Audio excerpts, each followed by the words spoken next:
বউ ছাড়া আর কোনোদিন কোনো মেয়ে আসেনি তোমার জীবনে? কি ব্যাপার বলো তো? তুমি তো এরকম করে কখনো কথা বলো না, এরকম সন্দেহের মতো করে কথা বলছো কেন?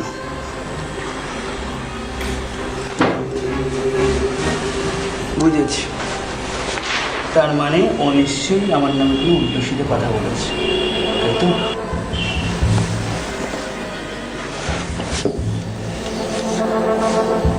জানো, বউটা বলছিল তোমার থেকে যেন আমি সাবধানে থাকি। আর তুমি কি বললে? আমার খুব হাসি পাচ্ছিল, তাই? ইচ্ছে করছিল যে বলি তোমার সুকেশ থাকে বলো আমার থেকে সাবধানে থাকতে। তাই না?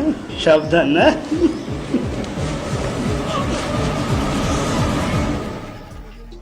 নতুন নতুন শর্ট ফিল্ম এবং ওয়েব সিরিজ শুধু আমাদের চ্যানেলে নিচে দেখুন, ওটিটি প্ল্যাটফর্ম 99 কে সাবস্ক্রাইব করুন।